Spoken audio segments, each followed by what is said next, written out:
Assalamualaikum warahmatullahi wabarakatuh. Alhamdulillah, alhamdulillahirabbil alamin. Assalatu wassalamu ala asrofil anbiya'i wal mursalin wa ala alihi wassobihi ajmain. Amma ba'du. Pertama-tama, marilah kita ucapkan rasa syukur kita kepada Allah Subhanahu wa Ta'ala yang telah memberikan kita nikmat kesehatan, kesempatan, sehingga kita dapat berkumpul dengan orang-orang yang ada di sekitar kita. Sehingga kita dapat berkumpul dengan orang-orang yang kita cintai. Dan tak lupa pula selawat kepada Nabi besar Muhammad SAW dengan mengucapkan lafaz Allahumma sholli ala Sayyidina Muhammad wa ala ali Sayyidina Muhammad. Wahai saudara-saudariku yang dirahmati Allah Subhanahu wa Ta'ala, yang dimuliakan Allah Subhanahu wa Ta'ala, jangan lupa kita memanjatkan rasa syukur kita kepada Allah Subhanahu wa Ta'ala dengan mengucapkan Alhamdulillahirabbil alamin. Baiklah, perkenalkan, saya Niranda Yuniar Gultom dari Fakultas Ilmu Hukum Syariah, dari Fakultas Hukum Syariah, Prodi Hukum Tata Negara. Yang terhormat adalah Bapak dosen pembimbing kami, yaitu Bapak Rahmat Hidayat LCMA, dan yang saya sayangi dan saya banggakan adalah rekan-rekan sekalian. Baiklah, di kali ini saya akan menyampaikan materi. Baiklah, di sini saya akan menyampaikan ceramah singkat tentang al-ijarah. Di dalam apa itu ijarah? Ijarah adalah sewa menyewa. Di dalam fikih muamalah menjelaskan ijarah adalah transaksi sewa menyewa atas suatu barang atau upah mengupah atas suatu jasa dalam waktu tertentu melalui pembayaran sewa atau imbalan jasa. Seperti apa sih contohnya ijarah itu? Sepertinya kita di dalam kehidupan nyata sudah sering banget terjadi sering banget kita dengar ijarah. Tapi di dalam bahasa Indonesianya, ijarah itu adalah sewa menyewa. Ijarah berasal dari bahasa Arab yang memiliki arti banyak dan makna imbalan, atau disebut dengan upah, sewa, atau jasa. Istilah ijarah pada umumnya itu digunakan dalam perbankan syariah. Di Indonesia ini contohnya seperti perbankan syariah. Secara makna dan konteksnya dalam perbankan syariah, ijarah adalah pemberian hak guna suatu barang dengan pembayaran biaya sewa tanpa diikuti pemindahan kepemilikan atas barang tersebut. Singkat katanya seperti ibaratkan ijarah berarti menyewa suatu barang maksud memilikinya, tanpa maksud memilikinya. Lebih lanjut, kita yang berperan sebagai penyewa adalah sebagai contohnya itu seperti nasabah dengan objek yang akan disewakan, dan bank adalah pihak yang menyewakan kepada si nasabah tersebut. Baik proses maupun imbalan dan transaksi ijarah ini sendiri juga berdasarkan hasil kesepakatan kedua belah pihak.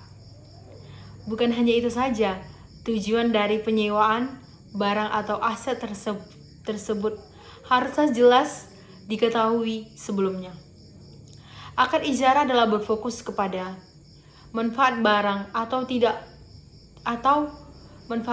atau tidak boleh ada seekor sapi yang diizarahkan untuk diambil susunya.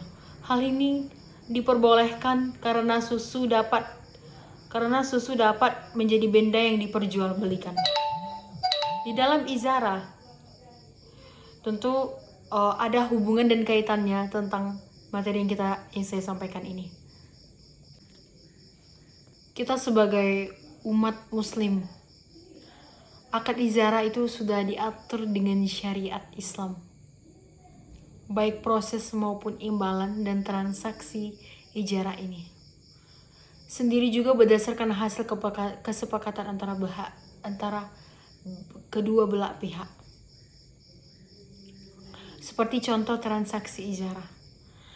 Seperti yang saya katakan tadi bahwa dalam transaksi contoh ijarah ini yaitu seperti dalam perbankan syariah. Salah satu contoh transaksi ijarah bisa dilihat dari pinjaman multiguna.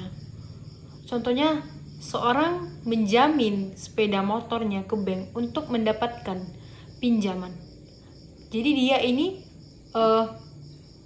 meminjamkan sepeda motornya atau menggadaikan sepeda motornya agar dia dapat meminjam uang di bank tersebut. Seperti sepeda motornya kan ke bank untuk mendapatkan pinjaman. Hak guna sepeda motor tersebut berpindah ke bank, namun tidak ada atas kepemilikannya setelah nasabah melunaskan kepemilikannya. Tetapi kalau nasabah tidak melunaskan ke uangnya, bahkan kereta itu sudah menjadi milik bank.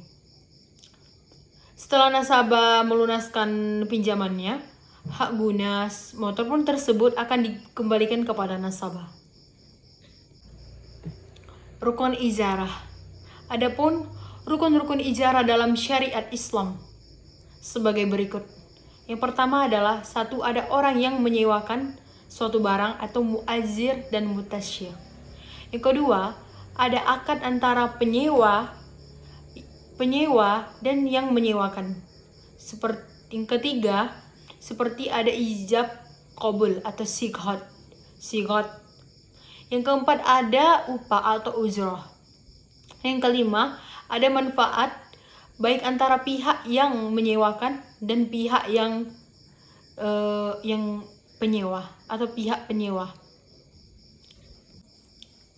Syarat-syarat izarah dalam Islam. Yang pertama adalah kedua pihak yang melakukan transaksi izarah sudah dewasa atau balik dan punya berakal atau tidak mabuk. Yang kedua adalah kedua pihak yang melakukan transaksi memiliki kerelaan dan tidak ada didasarkan suatu paksaan dari pihak manapun. Yang ketiga, ada barang yang menjadi objek transaksi harus jelas adanya. Yang keempat, barang yang menjadi objek transaksi harus halal bersyariatkan bersyariat Islam. Yang keempat, barang yang menjadi objek transaksi menjadi hak muazzar dan atas seizin pemiliknya. Yang keenam, ada yang didapatkan harus diinfokan secara terang dan jelas supaya pihak yang menyewa mengetahuinya. Adapun jenis-jenis ijarah. Yang pertama adalah bisa kita lihat dari objek yang disewakan. Seperti yang pertama adalah ijarah manfaat. Ijarah jenis ini memiliki objek sewa berupa aset yang tidak bergerak seperti rumah, kendaraan, pakaian, perhiasan, dan lain-lain sebagainya. Yang kedua, ada ijarah pekerjaan.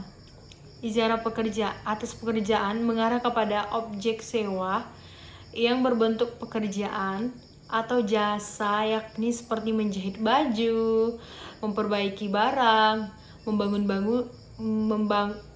rumah atau membangun bangunan dan mengantarkan paket dan lain-lain sebagainya. Yang kedua adalah ijarah asli.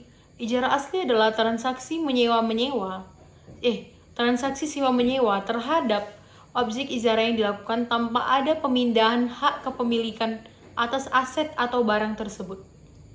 Yang keempat, adanya ijarah muntahiyah bit tamlik.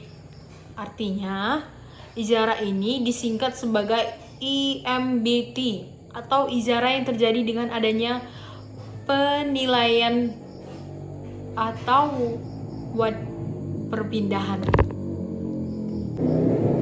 Kepemilikan objek yang disewakan tersebut pada waktu tertentu. Pemindahan kepemilikan dapat dilakukan setelah proses pembayaran objek ijarah telah lunas dan telah kembali kepada pemilik atau pemberi sewa. Contohnya, kemudian perpindahan hak ini memiliki tersebut dapat dilakukan dengan membuat akad baru yang terpisah dari akad ijarah sebelumnya. Pembayaran pemindahan kepemilikan dapat melalui hibah, penjualan, dan angsuran. Jadi dalam menyewa ini, di dalam ajaran Islam menjelaskan apakah bisa kita menyewa suatu barang itu, apakah dengan membayar upahnya kita bisa menyicil. Itu adalah antara kesepakatan kedua belah pihak. Jika si menyewakan setuju dan dia ikhlas, insya Allah bisa. Yang kedua, yaitu saya akan menjelaskan tentang jual dan ijarah. Transaksi ijarah ini dilakukan dalam objek ijarah yang telah dijual kepada pihak lain, kemudian disewakan kembali karena penyewa atau pemiliknya sembolanya masih membutuhkan manfaat yang ada di objek tersebut. Hal ini bisa apabila terjadi pemilik objek ijarah ini masih memerlukan kegunaan dari barang tersebut, namun membutuhkan uang sehingga harus menjualnya. Bisa juga nih, contohnya seperti ini. Contohnya tentang apakah kita bisa menyewakan barang yang kita sewa. Menurut ajaran Islam menjelaskan bahwa itu boleh-boleh saja asalkan ada syaratnya, ada syariatnya. Pembantalan ijarah. Bagaimana sih cara membatalkan ijarah tersebut? Akad ijarah atau sewa menyewa dapat berakhir atau dibatalkan apabila terjadi permasalahan di seperti yang saya akan jelaskan ini. Pertama, yaitu objek atau barang yang disewakan mengalami kerusakan. Jika barang yang dia sewa itu rusak, bisa dikembalikan. Yang kedua, adanya objek sewa hilang atau musnah. Yang ketiga, adanya masa sewa menyewa yang sebelumnya sudah disepakati oleh kedua belah pihak telah berakhir.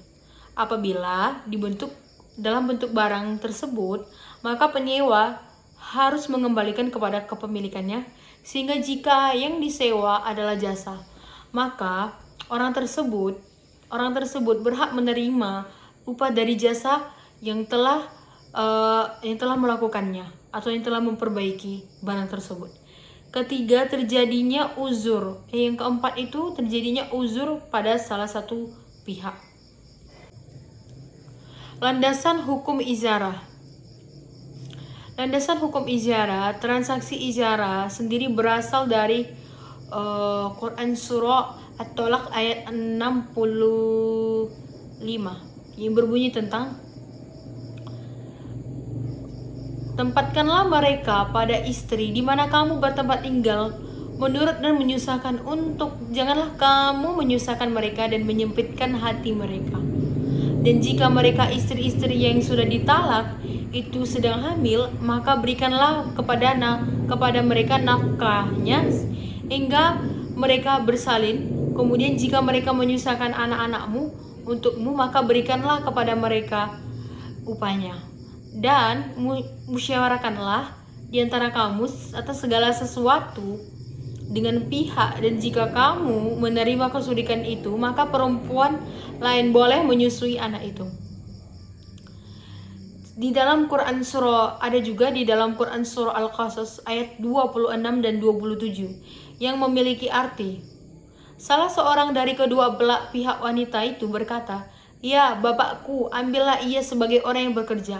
Karena sesungguhnya orang yang paling baik yang kamu ambil itu untuk yang bekerja ialah orang yang kuat lagi dalam dipercaya." Seperti Nabi Shu'aib berkata, "Sesungguhnya aku bermaksud untuk menikahkan kamu, dan kamulah adalah seorang keluar dari pihak anakku. Itu adalah dasar bahwa kamu bekerja denganku 8 tahun. Jika kamu cukupkan 10 tahun, itu adalah menjadi suatu hakku.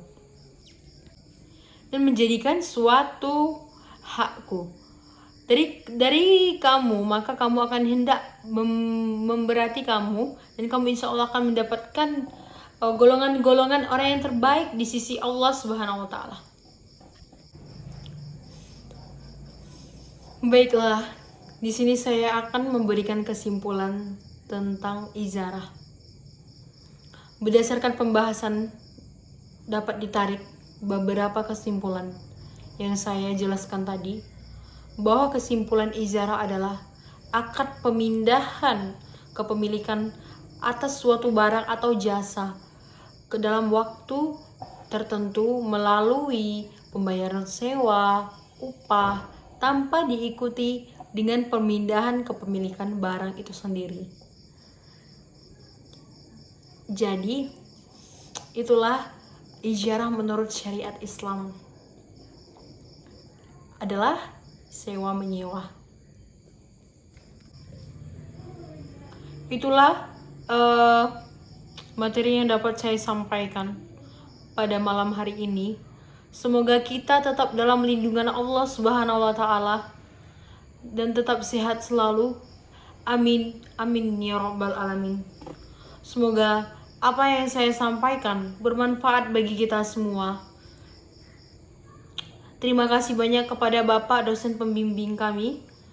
Terima kasih banyak kepada teman-teman dan rekan-rekan sekalian.